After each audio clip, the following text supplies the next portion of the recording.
पिछले जो सत्र था उसमें हमने संधारित्र क्या है, उसकी धारिता का अवधारणा क्या है धारिता की, इस पे हमने बात की थी और समांतर प्लेट संधारित्र की धारिता के लिए व्यंजक प्राप्त किया था।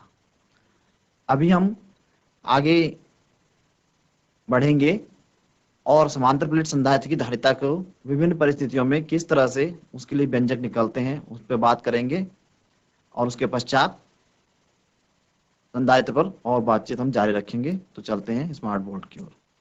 जैसा ही आप जानते हैं, हम अपने भौतिक विज्ञान विषय के अंतर्गत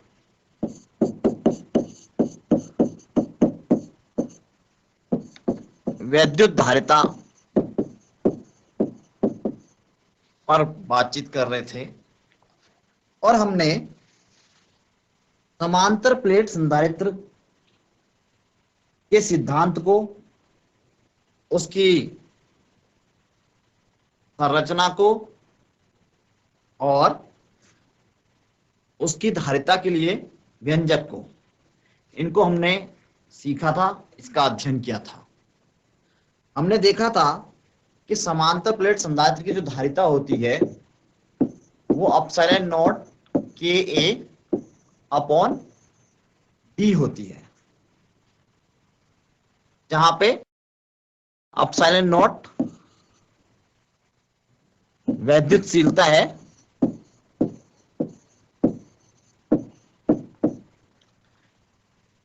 ये निर्वात या वायु की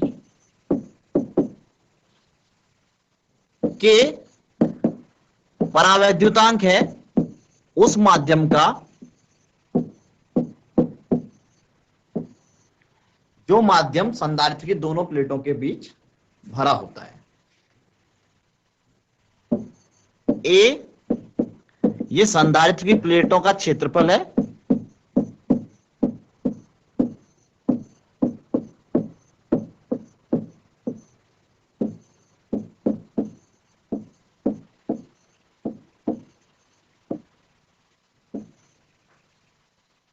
और डी क्या है आप जानते हैं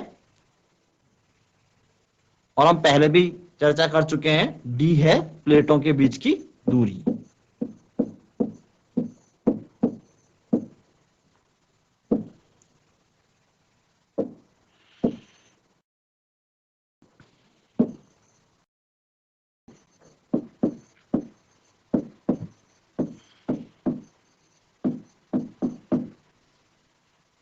तो ये सामान्य सूत्र आ जाता है समांतर प्लेट संधारित्र की धारिता के लिए, C is equal to epsilon naught K A upon D.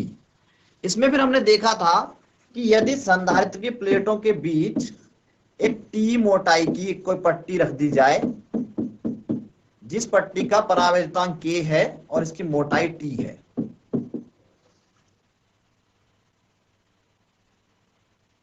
और पट्टी के अतिरिक्त प्लेटों के बीच का जो खाली स्थान है उसमें कोई भी माध्यम नहीं है, यानी निर्वात है या वायु माध्यम है, तो ऐसी स्थिति में संधारित्र की धारिता के लिए हमने व्यंजक प्राप्त किया था, C is equal to epsilon naught A upon D minus T plus T upon K, जहां पर एप्सिलॉन नॉट के ए और डी इनके मान वही है पहले की तरह, लेकिन यहां पे जो टी है जो पट्टी हमने रखी उस पट्टी की मोटाई। तो इस कंडीशन पे आप विचार करेंगे, ये जो कंडीशन है इस स्थिति में हम देखते हैं कि ये स्थिति कब है, जबकि संधारित्र की प्लेटों के बीच एक कोई पट्टी रखी है जिसकी मोटाई T है और पट्टी के अतिरिक्त जो प्लेटों के बीच का स्थान है उस स्थान में वायु या निर्वात है। लेकिन क्या होगा जब एक के बजाय एक से अधिक पट्टियां रख दी जाएं संधारित्र की प्लेटों के बीच में। यानी यदि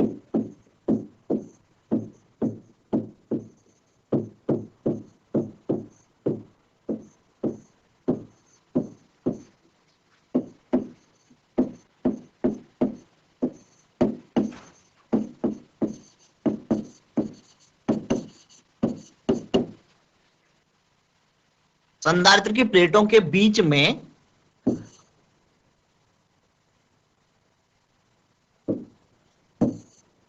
आंशिक रूप से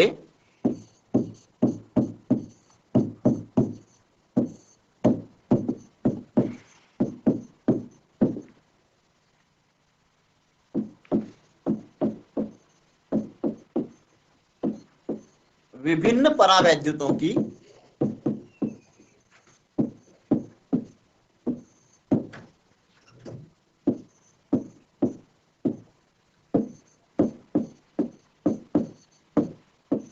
पट्टियां हों। इस कंडीशन को हम चित्र के माध्यम से इस प्रकार समझ सकते हैं कि ये संधारित्र की दो प्लेटें हैं, इनके बीच की टोटल दूरी d है और इसमें यहां पर हमने आंशिक रूप से रखी है। आंशिक रूप से मतलब कि पट्टियां इस प्रकार रखी गई हैं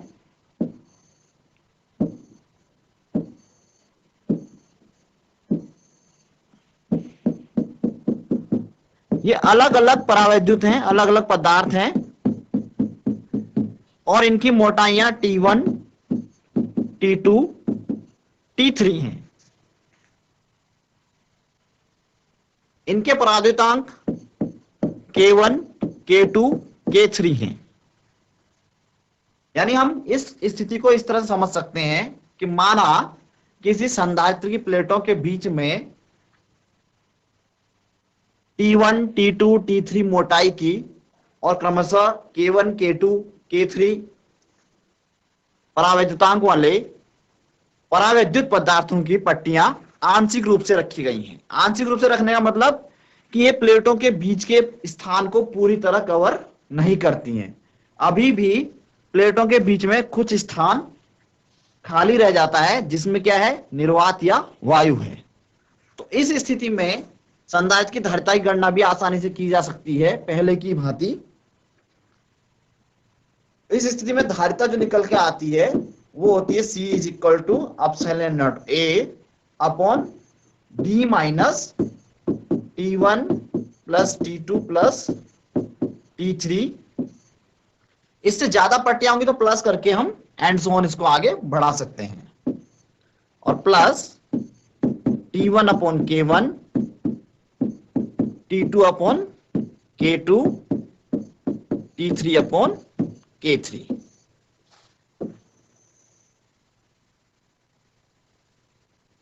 तो इसको हम देख सकते हैं, ये हमारे पास जो फार्मूला आया, ये फार्मूला हमें बताता है, ये सूत्र हमें बताता है कि समांतर प्लेट संधारित्र की धारिता उस स्थिति में क्या होगी जिस स्थिति में संधारित्र की प्लेटों के बीच में एक से अधिक पट्टियां रखी हैं और वो पट्टियां विभिन्न प्रकार के अलग अलग परावैद्युत पदार्थों की हैं जिनके परावैद्युतांक क्रमशः K1, K2, K3 और अगर ज्यादा है तो K4, K5 इस तरह से एंड सो ऑन हम और भी लिख सकते हैं। और जिनकी मोटाइयां, पट्टियों की मोटाइयां क्रमशः T1, T2, T3 अगर आगे हैं तो T4, 5, 6 इस तरह से हम ले सकते हैं। उस स्थिति में संधारित्र की धारिता के लिए जो व्यंजक होता है, जो सूत्र होता है वो ये होता है C बराबर epsilon naught A upon D minus T1 plus T2 plus T3 plus T1 upon K1 plus T2 upon K2 plus T3 upon K3। अब इसी कंडीशन पे हम विचार करें कि क्या होगा यदि ये पट्टियां आंशिक रूप से न हो, यानी ये संधारित्र को पूरी तरह से उसकी प्लेटों के बीच के स्थान को घेर लें। और जब पट्टियां पूरी तरह से संधारित्र की प्लेटों के बीच के स्थान को घेर लेंगी तो प्लेटों के बीच का स्थान पूरी तरह पट्टियों से भर जाएगा और वो पट्टियां क्या हैं, अनेक पट्टियां हैं और उनके परावर्तनांक भी अलग अलग हैं, मोटाइयां भी अलग अलग हैं। तो इस कंडीशन में क्या होगा, इस पर भी विचार करते हैं।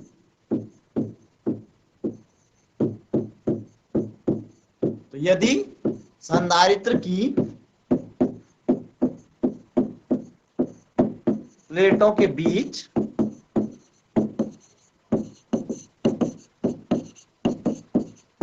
पूर्ण रूप से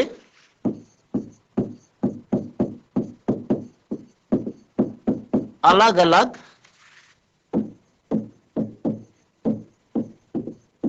परावैद्युत पदार्थों की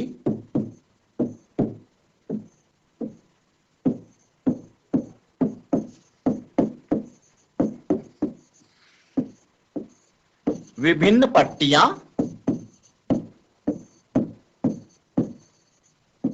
रखी हो या रख दी जाए। इस कंडीशन को हम इस तरह से समझ सकते हैं, ये दो प्लेटें हैं संधारित्र की और इनके बीच में हमने T1, T2, T3, T4 ये अलग अलग प्रकार के परावैद्युत पदार्थों की पट्टियां रख दी हैं। T1, T2, T3, T4 इनकी मोटाइयां हैं और K1, K2, K3, K4 आदि इनके परावैद्युतांक हैं। इस स्थिति में हम देख रहे हैं कि यहां पर वायु या निर्वात के लिए कोई स्थान नहीं बचता है। इन पट्टियों ने संधारित्र को पूरी तरह घेर लिया है। तो अभी जैसे हमने पीछे देखा था, इसी सूत्र की सहायता से हम इसको भी प्राप्त कर सकते हैं। यहां पर हम देखेंगे कि चूंकि पट्टियों ने पूरा घेर लिया है स्थान, यानी T1 plus T2 plus T3 plus T4 जो हो जाएगा वो D के ही बराबर हो जाएगा। और जब वो D के बराबर हो जाएगा तो D माइनस D क्या हो जाएगा, शून्य हो जाएगा। और संधारित्र की धारिता क्या रह जाएगी, या क्या हो जाएगी, एप्सिलॉन नॉट A अपॉन ये वाला जो पूरा फैक्टर है ये यहां से हट जाएगा क्योंकि इसका मान शून्य हो जाएगा। तो हम लिख सकते हैं कि संधारित्र की धारिता इस स्थिति में क्या आ जाएगी, C is equal to epsilon naught A upon T1 upon K1 plus T2 upon K2 plus T3 upon K3 plus T4 upon K4, और अगर 4 से भी ज्यादा पट्टियां हैं तो प्लस एंड सो ऑन। हम इस तरह से इसको आगे बढ़ा सकते हैं। तो ये व्यंजक था समांतर प्लेट संधारित्र की धारिता के लिए उस स्थिति में कि जिस स्थिति में प्लेटों के बीच विभिन्न परावैद्युत माध्यमों की अलग अलग पट्टियां रख दी जाएं और वो प्लेटों के बीच के स्थान को पूरी तरह घेर लें, यानी पूर्ण रूप से वो स्थान कवर हो जाए उनसे। अब संधारित्र की धारिता को समझने के लिए हम एक आंकिक प्रश्न करेंगे जो कि हमारी एनसीईआरटी की पुस्तक से लिया गया है, क्योंकि परीक्षा की दृष्टि से आंकिक प्रश्नों का अभ्यास करना भी बहुत जरूरी है और इनको हल करने से हमें जो पढ़े गए तथ्य हैं उनकी अवधारणा को समझने में भी आसानी होती है और अवधारणा ठीक से समझ में आती है। तो यहां पर उदाहरण के लिए मैं एक प्रश्न ले रहा हूं कि समांतर प्लेट संधारित्र एक दिया हुआ है, उसकी प्लेटों का क्षेत्रफल 50 सेंटीमीटर स्क्वायर है। एक समांतर प्लेट संधारित्र की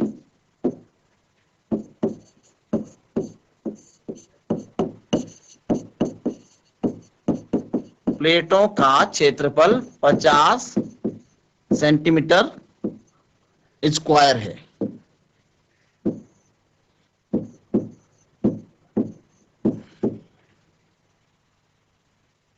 उनके बीच की दूरी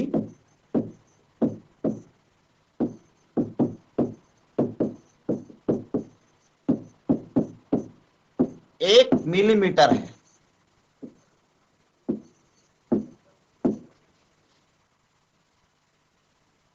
अब हमसे पूछा गया है फर्स्ट कंडीशन में कि इनकी धारिता कितनी है।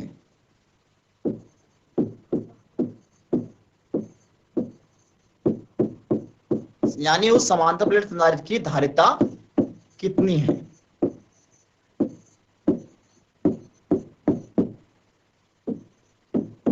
एक अन्य चीज पूछी गई है कि जब इसे 100 वोल्ट की बैटरी से जोड़ा जाता है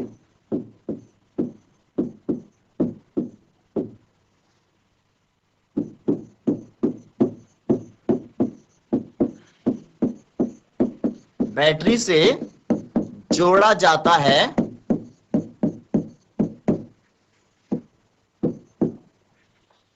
तो 100 वोल्ट की बैटरी से जोड़ने पर प्रत्येक प्लेट पर आवेश कितना है।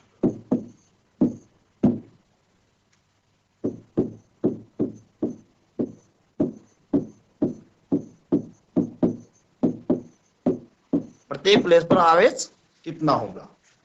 और एक चीज इसके साथ और पूछी गई है, बहुत महत्वपूर्ण प्रश्न है ये, कि प्लेटों के बीच वैद्युत क्षेत्र कितना होगा।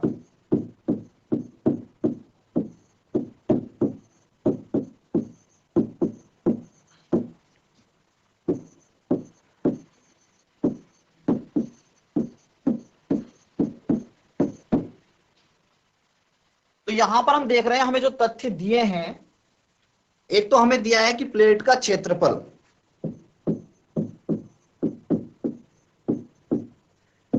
A is equal to 50 centimetre square, क्योंकि गणना हम एमकेएस पद्धति में करते हैं इसलिए हम इसे मीटर में चेंज कर देंगे। 50 इंटू 1 वर्ग सेंटीमीटर में 10 की घात ऋण 4 मीटर होते हैं, इसलिए 10 टू द पावर -4 से मल्टीप्लाई कर देंगे मीटर स्क्वायर।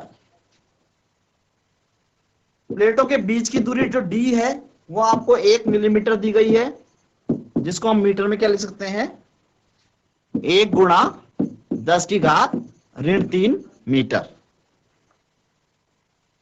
और क्या दिया है, वोल्टेज हमें दिया है V, बैटरी का जो वोल्टेज है वो 100 वोल्ट दिया है। ये 3 तथ्य हमें दिए हैं, इनके आधार पर हमने पता लगाना है सबसे पहले क्या, कि धारिता कितनी है। तो आइए देखते हैं धारिता का सामान्य सूत्र, क्योंकि ये समांतर प्लेट संधारित्र है और इसकी धारिता का सामान्य सूत्र जो है, यहां पे हमें ये कुछ नहीं दिया है कि इसके बीच में कोई माध्यम, पराविद्युत माध्यम भरा है, नहीं है। तो सामान्य सूत्र निर्वात या वायु के लिए जो लगता है वही हम लगाएंगे, C is equal to epsilon naught A upon D। अब हम इनके मान रख दें, एप्सिलॉन नॉट A में पहले एप्सिलॉन नॉट का जब मान रखेंगे, एप्सिलॉन नॉट का मान आपको पता है 8.85 इंटू 10 टू द पावर -12 होता है। A का मान हमें दिया हुआ है, जिसको हमने एमकेएस में चेंज कर दिया, 50 into 10 to the power -4 upon D क्या है, प्लेटों के बीच की दूरी, जिसको हम क्या ले चुके हैं, देखिए प्लेटों के बीच की दूरी D is equal to 1 into 10 to the power -3। इसको हम सॉल्व कर सकते हैं, 5 से इसमें गुणा करें, 5 5 जा 25, 5 8 जा 42 यहां पे आ जाएगा उसका, और 5 8 जा 40 प्लस 4 यानी 44.25, तो ये हो गया। अब 10 की पावर्स -3 यहां पे है, ऊपर जो है -12 और -4 -16, 3 जो गई प्लस में जाएंगी तो -13, और एक 0 50 के साथ था यानी 10 की पावर +1 ये है, तो -12 पावर यहां पे रह जाएंगी। आप इसे आसानी से हल कर सकते हैं। तो इतना फैरड क्या आएगी, इसकी धारिता आएगी। इसको चाहे तो हम ऐसे भी लिख सकते हैं 44.25 पिको फैरड, क्योंकि हम जानते हैं कि 10 की घात ऋण 12 फैरड किसके बराबर होता है, पिको फैरड के बराबर होता है। तो इस तरह से हमने धारिता कैलकुलेट की। नेक्स्ट जो है हमें कैलकुलेट करना है कि अगर इसे 100 वोल्ट की बैटरी से जोड़ा जाता है तो प्रत्येक प्लेट पर आवेश कितना होगा। तो देखते हैं, V इज इक्वल टू दिया है 100 वोल्ट, और धारिता C हमने निकाल ली कितनी 44.25 इंटू 10⁻⁻12 फैरेड। आवेश Q हम जानते हैं क्या होता है, Q is equal to C into V, सामान्य सूत्र है। तो इनके मान यहाँ पे रख के हम कैलकुलेट कर सकते हैं 44.25 इंटू 10⁻⁻12 इंटू V 100, तो इज इक्वल टू 10 की पावर 2 से जब हम गुणा करें तो 2 घात माइनस में जो है बढ़ जाएंगी, यानी बढ़कर -10 हो जाएंगी वो। तो इसको हम लिख सकते हैं 44.25 इंटू 10⁻⁻10 कूलम। तो ये आया आवेश का मान। इसी तरह नेक्स्ट जो पूछा गया हमसे, पूछा है कि प्लेटों के बीच वैद्युत क्षेत्र कितना है। तो हम जानते हैं कि विद्युत क्षेत्र में और विभवांतर में क्या संबंध होता है। वैद्युत क्षेत्र प्लेटों के बीच वैद्युत क्षेत्र जो E है वो क्या होगा, विभवांतर बटे उनके बीच की दूरी, यानी V बटे D, क्योंकि हम जानते हैं विभवांतर बराबर क्या होता है, वैद्युत क्षेत्र गुणा दूरी। तो इसका मान हम रख लें, V का मान कितना है 100 दिया हुआ है, D का मान 1 इंटू 10⁻⁻³ है। इसको हम हल करेंगे तो 10 की घात ऋण 3 ऊपर जाके धन की 3 होंगी और 2 घात है ही ऊपर 100 के रूप में, तो 10⁵ या 1 इंटू 10⁵ भी हम इसको लिख सकते हैं। इतने वोल्ट प्रति मीटर या न्यूटन प्रति कूलम क्या होगा, ये इसकी प्लेटों के बीच का वैद्युत क्षेत्र हो जाएगा। तो इस प्रकार हमने देखा, हमने एक आंकिक प्रश्न हल किया।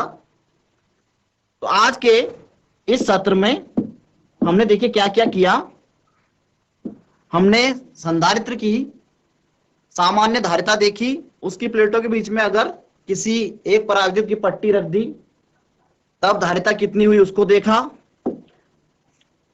अनेक पट्टियां रखने पर आंशिक रूप से या पूर्ण रूप से क्या धारिता होगी उसको देखा, और उसके बाद एक विस्तृत आंकिक प्रश्न भी हमने हल किया। इस आंकिक प्रश्न से हम धारिता की अवधारणा को बेहतर तरीके से समझ सकते हैं, और आप ऐसे प्रश्नों का अपनी पाठ्य पुस्तक से अभ्यास भी कर सकते हैं। तो मुझे उम्मीद है कि इस सत्र में आपको इन सब बातों का जो अवधारणा वो क्लियर हुई होगी। अगले सत्र में मिलेंगे। धन्यवाद।